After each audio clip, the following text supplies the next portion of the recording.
High বন্ধুরা, শুভ দুপুর। জয় শ্রীকৃষ্ণ, রাধে রাধে। কৃষ্ণকলি মেঘারানীর চ্যানেলে আপনাদেরকে স্বাগত জানাই এবং আমন্ত্রণ জানাই। এই অগ্রহায়ণ মাসে আমাদের এখানে মা মাদনাপুরী পুজো ছিল। বন্ধুরা, আমার মায়ের ঠান্ডা লেগে গেছে এবং মায়ের গলাও ধরে গেছে, তাই মা ভয়েস দিতে পারিনি, তাই আমি দিয়ে দিচ্ছি। বন্ধুরা, সম্পূর্ণ ভিডিওটা দেখে তারপর লাইক কমেন্ট করবেন আপনারা। যেদিন অমাবস্যা ছিল সেদিন 3 জায়গায় ঠাকুর হয়েছিল। আর এই যে এখানে একটা মা কালী ঠাকুর, মাকে আমরা প্রণাম করে এলাম এবং পুজোর জিনিস দিয়ে এলাম। মাকে দেখতে অসাধারণ লাগছিল। এখানটাও দারুণ সাজিয়েছে। সেদিন আমার মা নির্জলা উপবাস করেছিল এবং পুজো দিয়েছিল। আমার মা মানে কৃষ্ণকলি। মায়ের পুজোর জন্য সব আয়োজন হয়ে গেছে। আমরা ওই মন্দির থেকে চলে এলাম। এবার আমাদের মা মাদনাপুরীর দর্শন করাবো আপনাদের। দেখুন, ডেকোরেশনটা জাস্ট অসাধারণ হয়েছে। এখানে গ্রামের সব লোকই আসে মায়ের দর্শন করতে এবং পুজো দিতে। এই মা খুবই জাগ্রত। ডেকোরেশন এবং লাইটিং অসাধারণ হয়েছিল।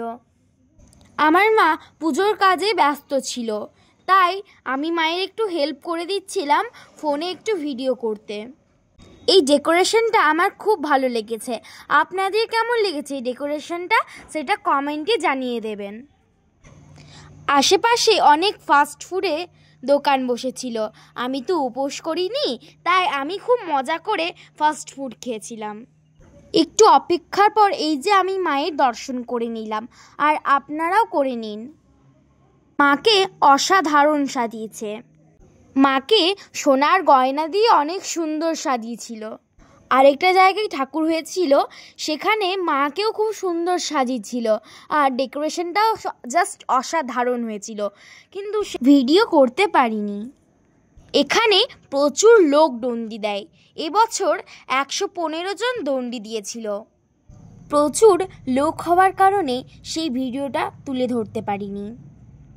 সেদিন আমরা সবাই খুব এনজয় করেছিলাম। এই যে কৃষ্ণকলি, সেদিন উপোস করে একদম মুখটা শুকিয়ে গেছে। এই যে এখানে ডেকোরেশনটাও জাস্ট অসাধারণ হয়েছিল, যেখানে আমাদের বাবা ভোলেনাথ একবার নিচে যাচ্ছেন আর একবার উপরে আসছেন। এই ডেকোরেশনটা দেখে আপনাদের কেমন লাগলো সেটা অবশ্যই বলবেন। এই মায়ের মন্দিরে 30টা পাঠা বলি হয়েছিল।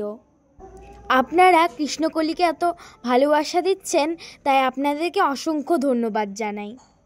ভিডিওটা এখানেই শেষ করছি। দেখা হবে নেক্সট ভিডিওতে। সবাই ভালো থাকুন, সুস্থ থাকুন।